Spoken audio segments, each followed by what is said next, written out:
Bibiliya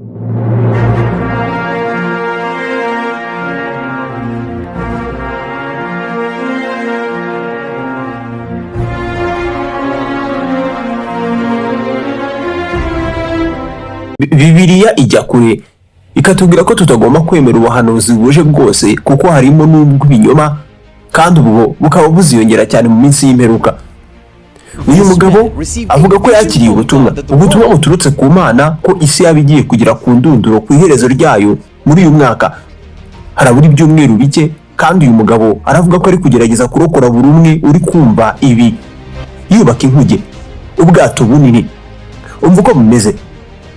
Nukuri niba ibyo avuga ari ukuri, ntabwo abantu twavanye isomo mu byatubayeho mbere. Abantu bamumereye nabi, hari n'abari kumutuka. Avuga ko yatumwe n'Imana ngo yubake ubwato bunini buzarokora abantu umwuzure ugiye kuza. Itariki ni 25 mu kwa 12 2025. Isi irarangiye. Dore nguwo abigeze kure. Kugira ubyumve neza amaze kubaka ubwato 8. Imbaho zigera ku 250 nibyo zamutwaye. Ushobora gutwara abantu niburi 5,000. Wenda twebwe ntabwo dutuye aho uyu mugabo aba, gusa ari guhamagarira kujya kumwiyungaho. Ari guhamagarira abantu kujya kumwiyungaho niba uzi ko neza ko ufitanye isezerano n'Imana. Avuga ko imwe mu nkuge azubaka mu bwato agomba kubaka harimo n'ubugomba kuzabasha gutwara abantu 600,000.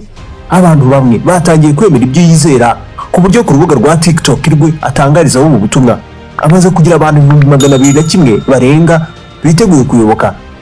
Gusa abandi bari kumuseka. Hari n'abari kumusaba gushyiramo imyanya bazajya bakoresha bacomeka telefoni zabo. Ariko se ibi byaje gute? Twese tuzi ukuntu byarangiye mu nkuru y'umwuzure yabanje. Amahirwe y'ibishoboka nayahe? Twese tujye muri Ghana.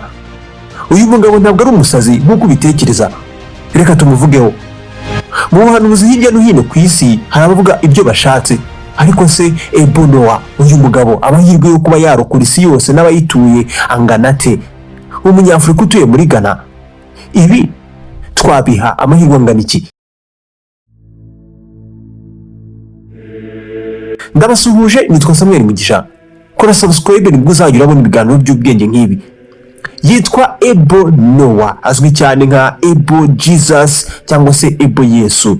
Akaba umuturage wo muri Ghana wiyita Umuhanuzi.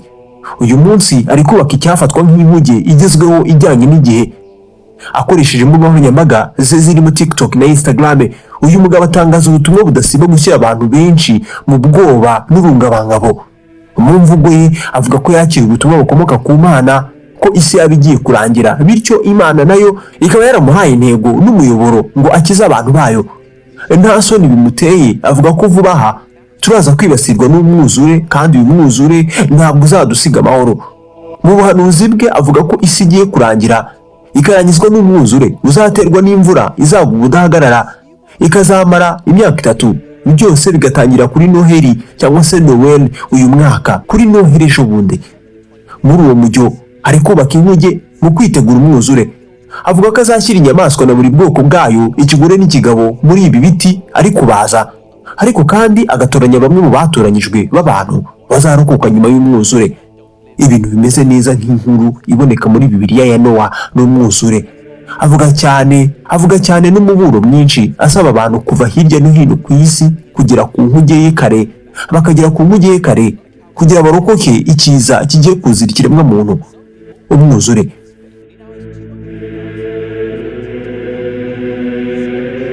Ibi azabigeraho? Kumenya niba azabigeraho biragoye.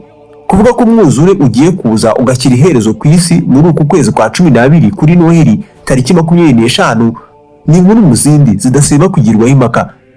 Hari n'abajya kure bakavuga bati mwitonde, Imana yonyine yivugiye ubwayo ko itazongera kurimbuza isi amazi menshi, bityo ibyo byaba ari ibinyoma. Muri inkuru yo muri Bibiliya nyuma y'umwuzure haje ikimenyetso cy'umukororombya. Mu buhanuzi hirya no hino ku isi hari abavuga ibyo bishakiye.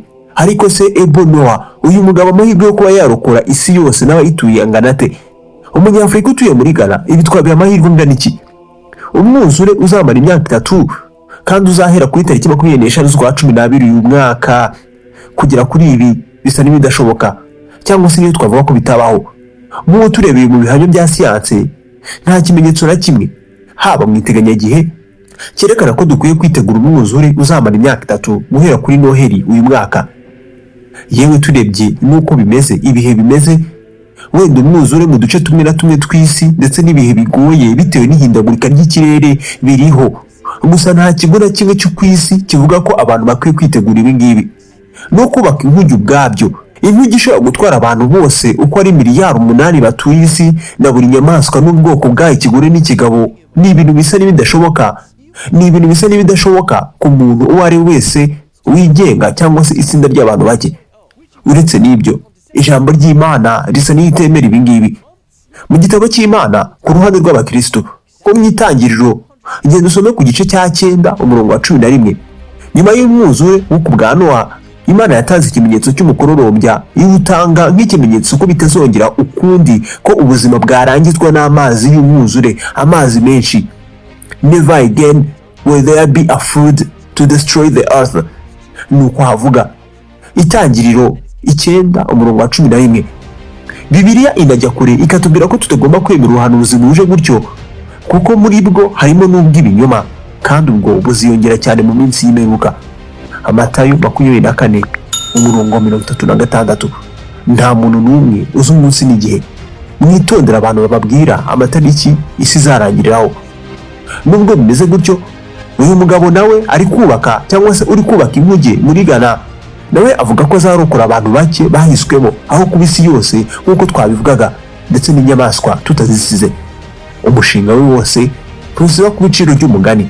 Abantu bavugaho ibintu byinshi ndetse bitandukanye. Hari n'abavuga ko ibi ari ukubeshya. Ikibazo gisigara ari, ese twese turajya guhurira muri Ghana? Nshuti bakunzi bacu, nishimira ko mugumye gukurikira TÉLÉ MONTAGNE RWANDA. Ikiganiro naha tugisoreje. Ibiganiro nk'ibi ni hano bikurikira. Iki kiganiro wagikunze, wifuza kwiga ikindi kintu gishyashya, dore ikindi kiganiro wareba kuri screen yawe cyangwa se ku kirahuri cyawe uri kureba ari iki ngiki. Icyo kiganiro nagishize muri comment hasi munsi y'iyi video. Reba icyo kiganiro nacyo ni cyiza. Nitwa Ismael Mugisha. Nawe utaha.